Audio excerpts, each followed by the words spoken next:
உயிர்த்த ஞாயிறு தாக்குதலை முன்னரே அறிந்திருந்த பிள்ளையான் அம்பலப்படுத்திய அமைச்சர். எரிபொருள் விலை அதிகரிப்பு தொடர்பில் வெளியான புதிய அறிவிப்பு.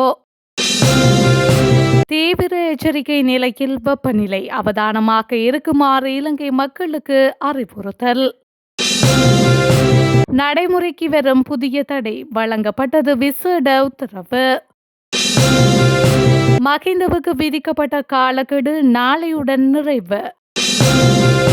இஸ்ரேலுக்கு எதிரானவர்கள் குறிவைக்கப்படுவார்கள். நெதன்யாகுவின் எச்சரிக்கையால் தீவிரமடையும் பதற்ற நிலை.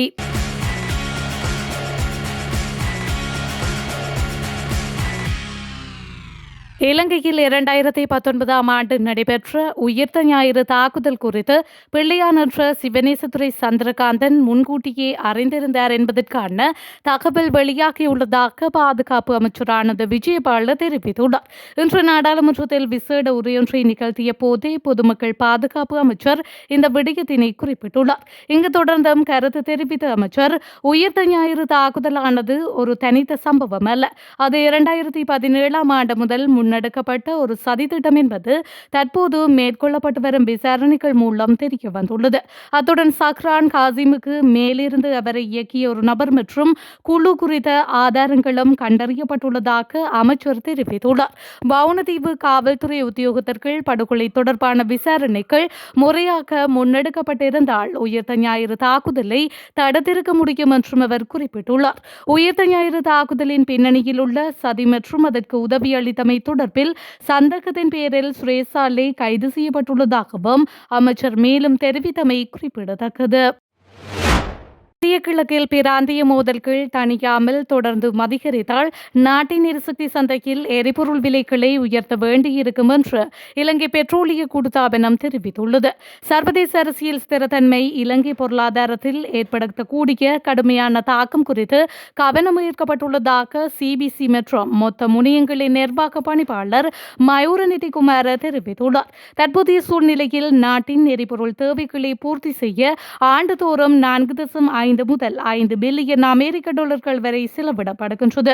பிராந்திய அமைதியின்மையால் உலக சந்தையில் கச்சா எண்ணெய் விலை அதிகரித்தால் எரிபொருள் இறக்குமதிக்கான இந்த செலவு 2 முதல் 3 மடங்கு வரை அதிகரிக்கக்கூடும் என்று கூட்டுத்தாபனம் கணித்துள்ளது.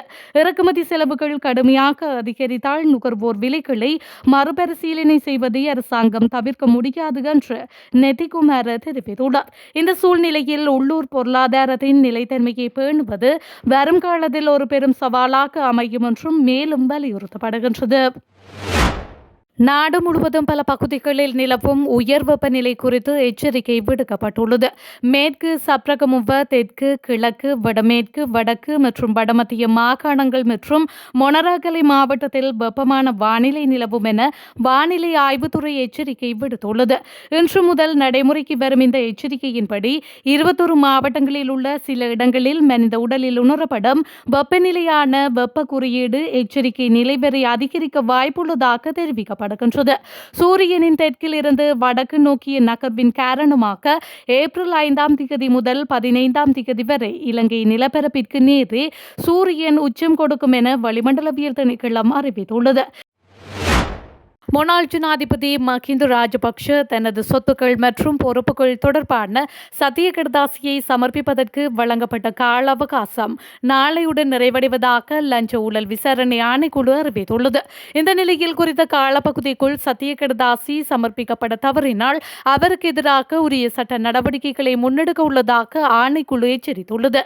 2015 ஆண்டுக்குரிய அவரது சொத்து விவரங்கள் தொடர்பாக முன்னெடுக்கப்பட்டு வரும் விசாரணைகளுக்கு அமைய இந்த ஆவணங்கள் கோரப்பட்டுள்ளதாக தெரிவிக்கப்படுகின்றது. கடந்த மாதம் 23 முன்னாள் ஜனாதிபதிக்கு அனுப்பப்பட்ட உத்தியோகபூர்வ கடிதத்தின் மூலம் 14 நாட்களுக்குள் சொத்து விவரங்கள், வருடாந்த செலவினங்கள், வருமான ஆதாரங்கள் ஆகிய விவரங்களை சமர்ப்பிக்குமாறு கோரப்பட்டிருந்தது. இதுவரை குறித்த சத்திய கடிதாசி சமர்ப்பிக்கப்படாத நிலையில் வழங்கப்பட்ட கால அவகாசத்தை எக்காரணம் கொண்டும் நீடிக்கப் போவதில்லை எனவும் நாளைய தினத்திற்குள் இந்த விவரங்கள் சமர்ப்பிக்கப்பட வேண்டும் என்பதும் இறுதி அறிவித்தல் எனவும் ஆணைக்குழு திட்டவட்டமாக தெரிவித்துள்ளது. நாடாளுமன்றத்தில் ஆளும் கட்சியின் பெண் எம்பிக்களை குறிவைத்து எதிர்க்கட்சியினர் அநாகரிகமான மற்றும் நாடாளுமன்றத்திற்கு ஒவ்வாத சொற்களை பயன்படுத்துவதாக அமைச்சர் பிமல் ரத்நாயக்க குற்றம் சுமத்தியுள்ளார். சபாநாயகர், துணை சபாநாயகர் மற்றும் நாடாளுமன்ற செயலாளர் துறை இதற்கு சரியான நடவடிக்கைகளை மேற்கொள்ளவில்லை என்றும் கூறியுள்ளார்.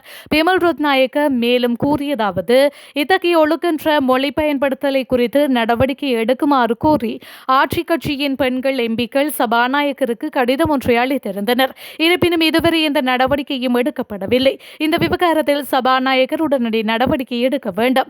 இத்தகைய சம்பவங்கள் நடைபெறும் போது நாடாளுமன்ற செயலாளர் துறையும் மௌனம் காக்கின்றது. இதற்கு பதிலளித்த துணை சபாநாயகர், நாடாளுமன்றத்தில் பயன்படுத்தப்படும் அநாகரிகமான சொற்கள் அனைத்தும் ஹெட்செட்டில் இருந்து நீக்கப்படும் என்றும் இல்லத்தலைவரின் கவலை சபாநாயகரின் கவனத்திற்கு கொண்டு செல்லப்படும் என்றும் தெரிவித்துள்ளார். இதேவேளை எதிர்க்கட்சியின் எம்பி ஹர்ஷடி சில்வா, ஆளும் கட்சி மற்றும் எதிர்க்கட்சியினர் இருவரும் நாடாளுமன்றத்தில் மரியாதையான மொழியை பயன்படுத்த வேண்டும் என்றும் தனிப்பட்ட தாக்குதல்களை தவிர்க்க வேண்டும் என்றும் வலியுறுத்தியுள்ளார்.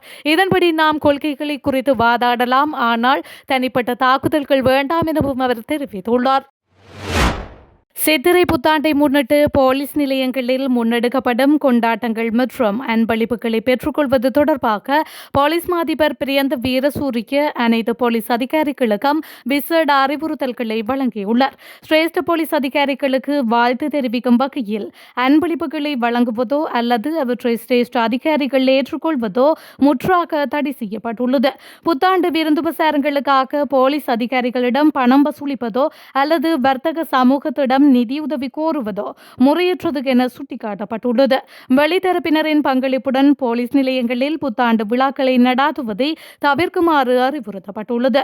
புத்தாண்டு உபசரிப்புக்காக ஒவ்வொரு போலீஸ் உத்தியோகத்தருக்கும் தலா 250 ரூபாய் வீதம் போலீஸ் வெகுமதி நிதியில் இருந்து வழங்க போலீஸ் மாதிபர் அனுமதி அளித்துள்ளார். இந்த அறிவுறுத்தல்களை மீறி செயல்படும் அதிகாரிகளுக்கு எதிராக கடுமையான ஒழுக்காற்று நடவடிக்கை எடுக்குமாறு மேற்பார்வை அதிகாரிகளுக்கு உத்தரவிடப்பட்டுள்ளமை குறிப்பிடத்தக்கது. அமெரிக்காவுக்கும் ஈரானுக்கும் இடையே ஏற்பட்ட போர் நிறுத்த ஒப்பந்தத்தை தொடர்ந்து தேவைப்படும் இடங்களில் எல்லாம் ஹிஸ்புல்லா மீது இஸ்ரேல் தொடர்ந்தும் தாக்குதல் நடாத்தும் என்று இஸ்ரேலிய பிரதமர் பெஞ்சமின் நெதன்யாகு தெரிவித்துள்ளார். நெதன்யாகு எக்ஸ் தளத்தில் வெளியிட்டுள்ள பதிவில், எங்கள் செய்தி தெளிவாக உள்ளது. இஸ்ரேலிய பொதுமக்களுக்கு எதிராக செயல்படும் எவரும் குறிவைக்கப்படுவார்கள். வடக்கு பகுதி மக்களுக்கு முழுமையான பாதுகாப்பை நாங்கள் மீட்டெடுக்கும் வரை தேவைப்படும் இடங்களில் எல்லாம் ஹிஸ்புல்லா மீது தொடர்ந்தும் தாக்குதல் நடாத்துவோம் என்று அறிவித்துள்ளார். தெற்கு லெபனானில் உள்ள பயங்கரவாத உட்கட்டமைப்புகள் மீது இஸ்ரேலிய பாதுகாப்பு படை தாக்குதல் நடத்தியது. ஆயிரக்கணக்கான ஆயுதங்கள், ராக்கெட்கள் மற்றும் ஏவுகணைகளை மாற்றுவதற்கு பயன்படுத்தப்படும் கடக்கும் இடங்கள், அத்துடன் ஆயுத கிடங்குகள், ஏவுதளங்கள் மற்றும் ஹிஸ்புல்லாவின் கட்டளை மையங்கள் மீதும் தாக்குதல் நடாத்தப்பட்டது என்று நெதன்யாகு மேலும் தெரிவித்துள்ளார். இதனையடுத்து இந்த தாக்குதல்கள் தொடர்பான இஸ்ரேலிய பாதுகாப்பு படையின் காணொலி காட்சிகளையும் அவர் பகிர்ந்துள்ளமை குறிப்பிடத்தக்கது. போர் நிறுத்தத்தை மீறுவதால் ஏற்படும் பின்விளைவுகள் குறித்து பல்வேறு ஈரானிய அதிகாரிகள் பொதுவெளியிலும் பாதுகாப்பு படையினர்கள் எச்சரிக்கைகளை விடுத்துள்ளதாக ஈரானிய ஊடகங்களை மேற்கோள் காட்டி செய்திகள் வெளியாகியுள்ளன.